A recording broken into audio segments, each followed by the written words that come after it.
unheard of, or so high that it's unheard of. 49 roentgens per hour, I think, or per minute. I don't know. So somebody knows. It's very, very high. They took rocks, plants, and even some parts of the post to a laboratory because the radiation was as high or higher than Chernobyl. Okay? They were scared, but they found that the plants, the rocks, and everything there didn't have the radiation in it. Then they took the Geiger again, and they found the same energy there. What proves that the energy is just there floating. It's in the space. It's like a hole in the space. And this is why this is probably the most important case ever, because any scientist can go there now with a Geiger counter and have exactly the same readings. The energy is still there since March the 20th. The same level. It hasn't reduced a bit. For that reason, I challenge any scientist, any American crew, any media that wants to go there and take the special equipment and measure there if there is energy, and they are going to find it. If they find it, then they will have to accept that it's not understandable what is going on there. We have, for the first time, physical evidence, something that we never had in the UFO encounters. It's very difficult to have that kind of evidence. I hope that someone takes this challenge in the US and takes the risk and go there and do their own investigation. This is...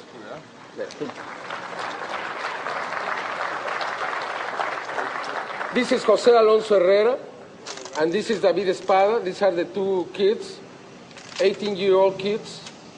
This is the phone that they use. After I presented this video, some people were saying that I paid these kids some like $1,000 to produce the video, and that they were selling the phone in $200,000. This is the test made by scientist Jorge Guerrero at the sighting. He's a master in science, Jorge Guerrero, in physics, mathematics, and astronomy. Now look at the readings of the Geiger counter. Look at the readings at the top, and the scientist says, "And there is more. There is more, but my counter doesn't give me more, but there are more." So he defined this disturbance in the air or in the space. He defined it as a quantum vortex. It's at the top. It's at the top. They couldn't read more. So he is completely surprised and disconcerted by this strange, extremely rare phenomena.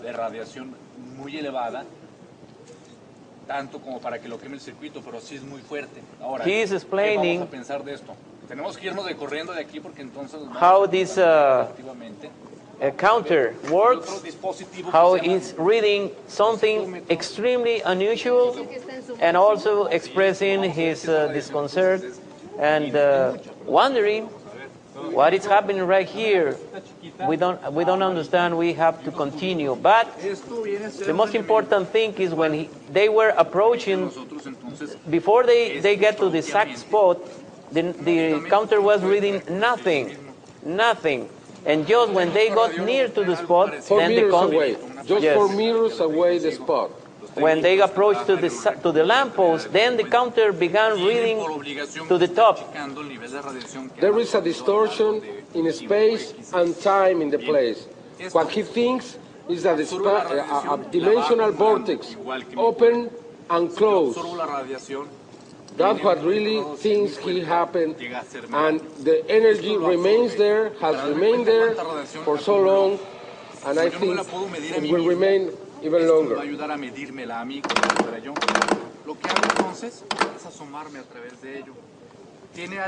Now, this analysis made by scientist Jorge Guerrero confirms as a fact that an extremely rare phenomena took place in this exact spot in this neighborhood, in this point, an extremely rare phenomena that is still existing down there. And at this moment, he's explaining that the radiation doesn't get into his body and doesn't get into the animals or plants or the people that is around.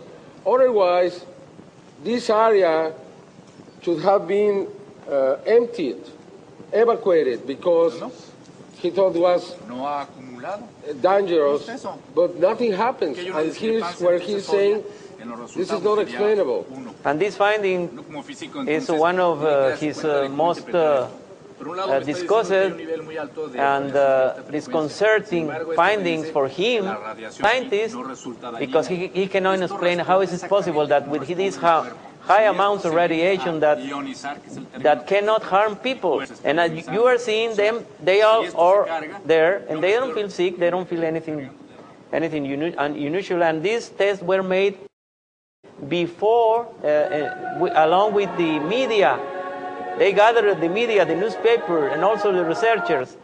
They made these tests in front of the media, in front of the researchers, in front of the people, so there was no doubt about what they were going to find down there. If they will not find anything, they will go as well. But then the attitude of the newspaper changed since that day.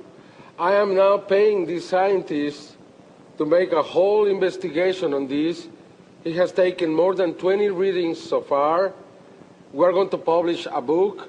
We're going to present a full investigation, because now we think that any time that there is a report on an abduction or a presence of these creatures, we should take these counters, these machines, to measure the energy there, because I think we found a way many times these creatures can be transported into Earth. I believe there is a relation between this and what we got in Ramos Arizpe, this hole in the sky. I think we are now understanding how all this is happening. Now, at the end of this stage of the investigation, the scientist Jorge Guerrero made a challenge on national TV to other scientists from Mexico, not only from Yucatan, to come to this place, to make their own test, and to compare his findings, his results. And 3 universities from Mérida responded to that challenge and sent in different times their own team of professors and scientists to make the same test, the same analysis, and the 3 of them found exactly the same result. So that's the actual status of this investigation.